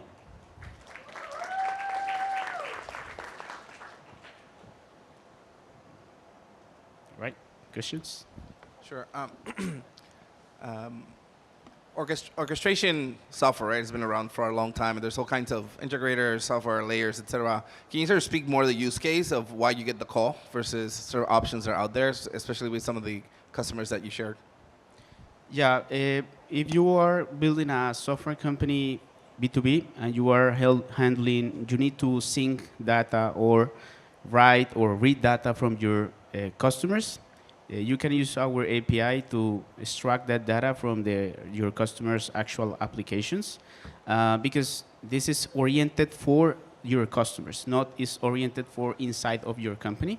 So you can automate accounts receivables. You can even use our API to underwrite and provide value for risk analyze solution, or you want to provide accounts receivables automations.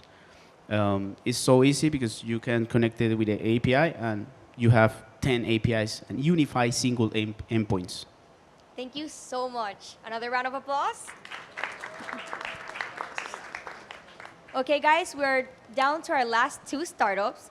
We had a few startups take flights to get here, but this one was a really long flight. So I'm going to be talking a little bit about DevTalk. They bridge the gap for 500 million dev communities across the globe. Come on up. Yeah.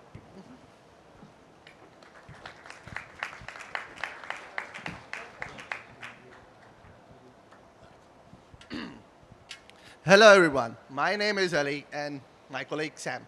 And we are a Deaf Talk team, and we are here to bridge the communication gap for the deaf community. Meet my co-founder, Wamek. He is my eyes because I'm blind by birth, and I'm his ears because he's deaf by birth. And he faced humongous challenges in order to communicate with the general public, either going to the hospital, acquiring education. So that's why he moved to New York to avail that facility. But after 15 years, challenge was still there. Wamek is not alone. It's 466 million across the globe who are facing that particular challenge every single day because of two major reasons. One, lack of sign language interpreters. According to WHO, for 8,000 deaf users, only one human sign language interpreter is there. And secondly, 90% of the deaf community unable to read their native languages, either Chinese, Spanish, or English. And that's why we are bridging the gap by providing digital sign language interpretation services wherever, whenever required. We have two major products. One is a mobile application, and other is the DT360, an AI solution. Currently, we are operating in 5 markets, including US, Denmark, Singapore, and looking forward to launching the new avenues. This is a current screenshot of a mobile application which connects deaf users with human sign language interpreters on just one click. So when they visit your doctor, acquire the interpreter, and able to share their pain points. Whereas our premium product, which is an AI one, it's a plug-and-play SDKs in which make websites and manage more accessible. It's a 98% accurate. It's easy to integrate in any platform, maximum of 30 minutes it requires to integrate and make all services fully accessible for the deaf community to interact with. So the use cases of it are humongous, such as making websites, mobile application, OTT services such as Netflix fully accessible for the deaf community. We are in the business for the last 4 years, and in that we have rendered 1.5 million minutes of sign language services. We have monthly active users, which are 51,000 across our market. If we talk about our revenue, our last 12 months of revenue, which is LTM, 1.6 million. We are not only a business case, but has a huge impact in the lives of persons who are hearing impaired. More than 97,000 deaf people being benefited through Deaf Talk services in the vertical of education, employment opportunities, and health services. If we talk about the global market size of sign language interpretation is $34 billion. And with the current growth rate of 25%, we expect to acquire at least 20% of that share in the next 5 years in order to become a unicorn. We are not alone, although there are certain competition available in the market, although it's still a blue ocean. Sooner it will be a red ocean, but our USP is very clear. Access on one click, no waiting time, multilingual, and our AI technology is a robust one with 98% accuracy. If we talk about our revenue model, it's both B2B and B2C. For B2C, it's interpretation services on demand, which is prepaid, cashless, and we charge on a permanent basis.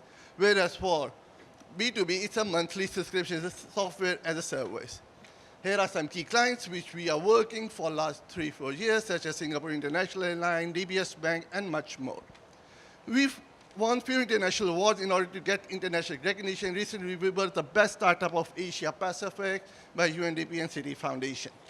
This is our founding team. I'm looking after the business development of Deaf Talk, Wamek looking after the technology, and AK is looking after the operations side of Deaf Talk. We are all persons with disabilities, understand the pain point of this community. That's why we started Deaf Talk. But we have amazing global team who are helping us to go global and scale to the deaf community across the globe. We are raising $1 million USD as a bridge round, and this will help us to improve our recurring revenue, generate more sales, improve our product, building our human resource capacity, and be the Google translator for the deaf community across the globe. Will you join us to bridge this gap? Thank you.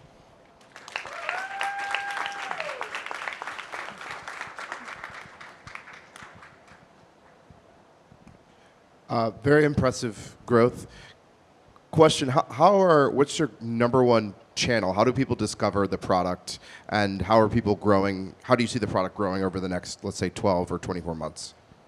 For B2C, we have a mobile app which is available on both Android and iOS. So it's and through digital market and Deaf People Association, they can easily find the products, download the app, and utilize it, and find the interpreter, which is with the human one. But for B2B solution, we have SDKs and APIs. We have zero-touch element on our website.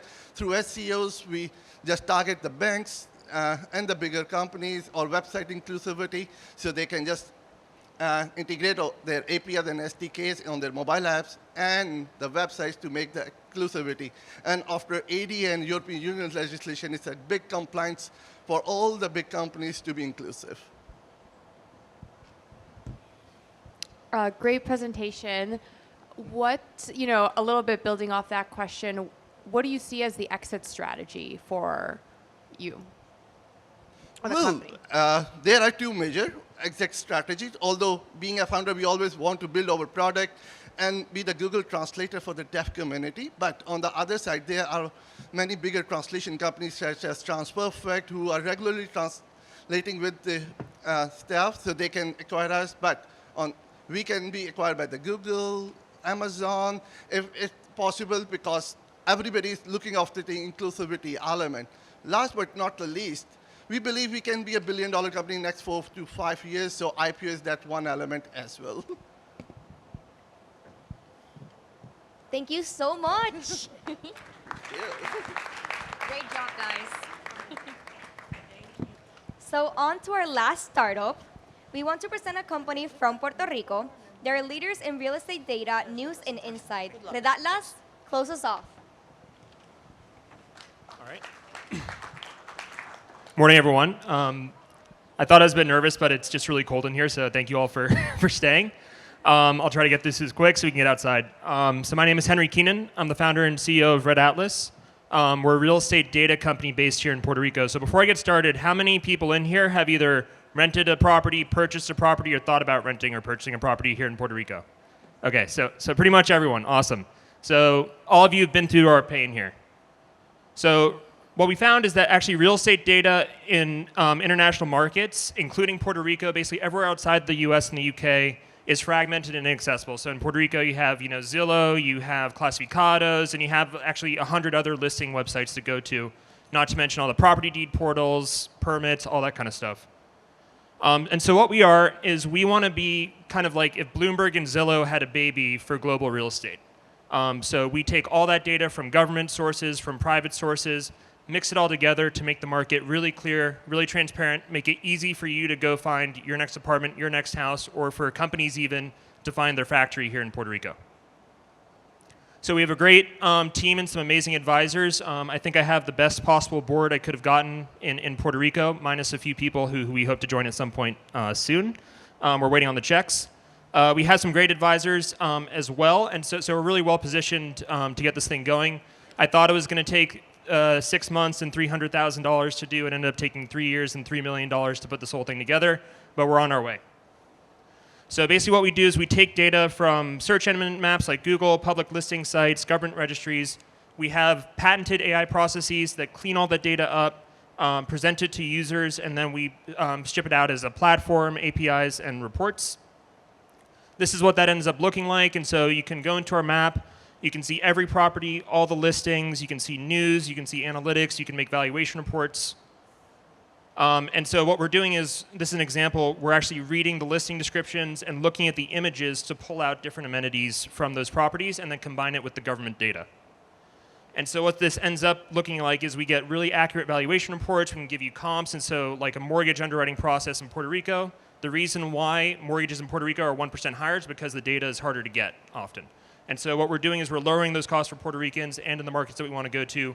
For example, we want to be the first company to provide data in Argentina. They haven't had mortgages in 25 years, so we're excited about that next year. And so this is what it basically looks like. You can buy it from a traditional consulting firm or from us, and these reports get generated in under a minute, and so really speeding up the underwriting time. Like I said, we patented all this. We have 3 patents pending right now. We expect those to get approved in December. And so our business model. So we've had some great customers already. We're working with some great banks in Puerto Rico and Colombia, as well as some real estate clients. Long term, we're working on a government deal right now with on a subcontract here in Puerto Rico to fix all the data that we've already cleaned up for the platform. It's very accessible for the average person, $49 a month for a subscription. We've been growing our user base on this subscription 20% month over month for the past 6 months, so that's been great. We're launching Atlas Terminal next year. That's more like a Bloomberg product. And then data and APIs, that's more research, large data sales. So far, we have data in Puerto Rico and these other countries in Latin America. Next year, we're going to be adding France and the UK as well. We intend to launch in all these places next year on a commercial basis. We think this is at least a $4.5 billion market opportunity just for the subscriptions alone. It could be much larger with the API sales. And we want to phase this expansion out very quickly over the next few years. So in phase one, we're going to focus on kind of more developed markets that need the data, and eventually even build out some of these systems for countries that don't yet have the data digitized. So this is our revenue projection. We hope we're right on this. We need this graph. This is the important one. We really need Colton to make this one happen for us from DECA. We need our Puerto Rico tax credits. Puerto Rico is a make or break if this company is going to work out or not. Fortunately, this year we have about 1.3 million in tax credits coming in. Over the past few years, we've raised about $2 million. Last round was a $12 million valuation. If the tax credits don't come through, we're raising $1.5 million at a $24 million valuation to keep us going. And thank you so much. We hope you'll join us in revolutionizing Puerto Rican real estate. Thank you.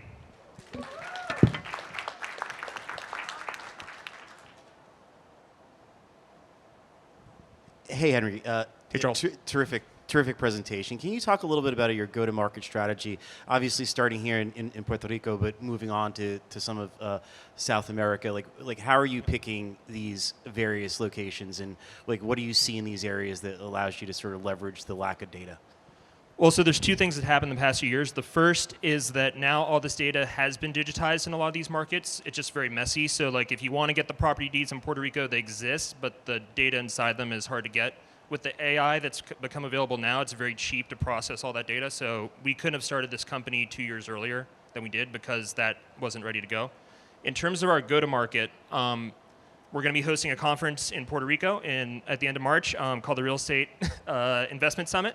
We hope to see you all there. And so we'll probably start by having conferences in these various markets to kind of get the initial people interested. On the flip side, we actually have data for every property in Puerto Rico or in a given market. So we can write a description for every property, use that for SEO. So if you Google your address, we should come up second after the Google Maps results. So that's kind of part of our go-to-market strategy. And happy to talk more later, yeah. Thank you so much. So that was the last of the startups. I have to do a quick parenthesis. There are two cars. One is a Mercedes with a license plate that goes ITV 764. You're blocking the loading area, and also a Lexus car with license plate ISF 054. We need you to move it immediately. Thank you. Now getting back to the Venture Summit. Thank you, Henry, for closing it off. Great presentation to all of you, so congratulations. So now we're going to go to the judging part and the prizes. So judges, please scan the QR code and get to voting. While the judges will be doing that, I want to invite to the stage Charles Torres from DLA Piper, which is offering an amazing prize to one of these startups. If you can come up, say a few words, talk about the prize, and choose your winner. Are we excited? Come on, it's prizes, guys. Gracias. Hello, everyone. I'm from New York. I'm Charles Torres. I'm the co-chair of our Emerging Companies and Venture Capital Group. I've been working with startups and emerging companies, growth stage companies, whatever you call them, for the last 20 plus years. I am Boricua. I'm Nuyorican. I was born in the States, but my father's de Cuamo, mother's de Caguas. So I love, I'm part of the diaspora that's coming back and recognizing. I think Ella, I don't know if she's in the room. I heard her talk before. Fantastic job that Invest Puerto Rico's doing, isn't it? It's amazing, and we do hear about it in New York in the corridor, and those flights are going back and forth. So I'm supporting as much as I can the ecosystem, knowing what I do, and I'm happy to talk to all of you. This is not a win or a loss, by the way. Right, I'm asked to pick someone who gets a prize. I don't know if it's a prize, but you get to work with me for a while, right? So who knows? But while I want to work with all of you, I'm happy to sort of give you all of that advice. I'm working with some of you. It's for clients that I'm not working with yet, and I will say that last week I was here for the Endeavor Scale program.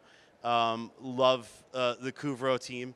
And I'm working with them and have given them a similar prize through Endeavor. So this one, I thought I would give a $5,000 credit to work with me on their next round to a company that I think I could be helpful with. Years ago, I helped work with a company called Jump Bikes that was sold to Uber, and I think the team from Scootel, I could probably add the most value in working with you guys on your next round. And so I'd be honored to do that. But honestly, all of these teams are terrific, right? The guys from Kuvro, Henry from Red Atlas, I think the ERP company, I was looking at that, super interesting. I'd love to talk to you all, but congratulations, thank you. Thank you, my friend.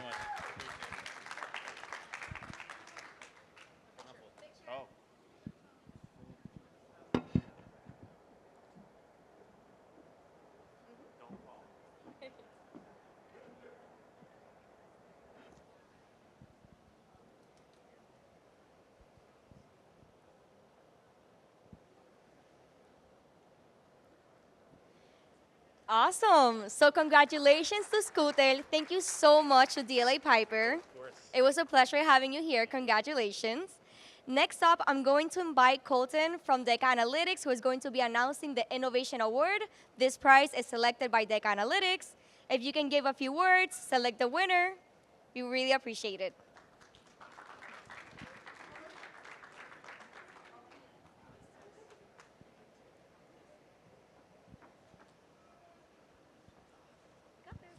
Awesome.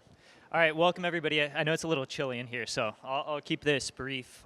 Thank you to all the companies that were here pitching. I mean, it's phenomenal to see the innovation that's going on in Puerto Rico, not only locally, but the companies that are moving here, creating jobs here, and innovating on the island. So our company is DECA. We do work with the innovation ecosystem here. Our main role is to provide non-dilutive funding to support R&D intensive companies. So with that, we're here to present the Innovation Award. Obviously, ton of innovation here. All the companies here are qualified for this award, but we can only pick one. I think one of the missions that really resonates well with myself, and I always like the innovation that they're working on, is the company Parrot. So if you guys could come up, we'll make sure we give you guys this award.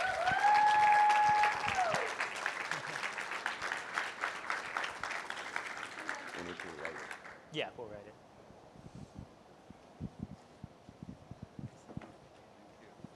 Great job. You guys are doing great work.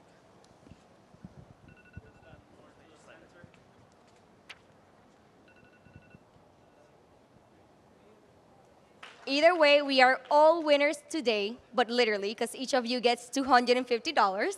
But also, it's just amazing to be here and have so many connections within startups, corporate founders, and of course, investors. So, Monica, this is for you. If you can please announce our winners and talk a little bit about the prize. Okay, well, before I announce our winners, first I will just say, a little bit about Inicio. We are an impact investing fund that invests in Latino entrepreneurs across the US and Puerto Rico. And this is our first time here, so I want to meet all of you after this. My teammate Elvia is here as well. And part of our work here is thinking about how do we continue to activate ecosystems and make the work that's happening here, highlight it, and talk to the people doing the work here, investing in the people that are doing the work here, and sponsoring events like this so we can see what's happening on the ground. So this has been a fantastic event. Maybe a little cold in here, but fantastic. And so I will move forward with announcing our winners. All right, woo! Who's excited? Okay. Third place. This was highly contested, but we are so excited for this. So third place goes to Burble. Woo! Yes, we were so inspired by your pitch and your innovation and really working to advance, our nasal health throughout our region and Puerto Rico. Do you want to say a few words? Thank you. Let's Burble. Woo, okay. And now our second place. All right, drum roll. Woo woo woo. Tale. Woo!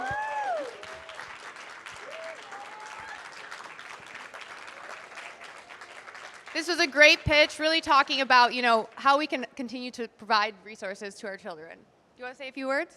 Sure. I lost my dad 2.5 months ago, and this was for him.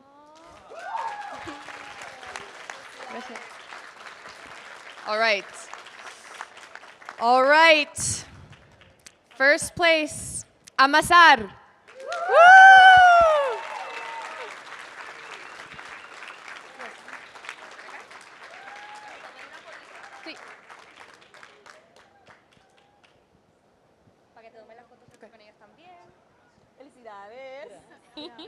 Thank you so much, and eat well, live happy. What else can I say?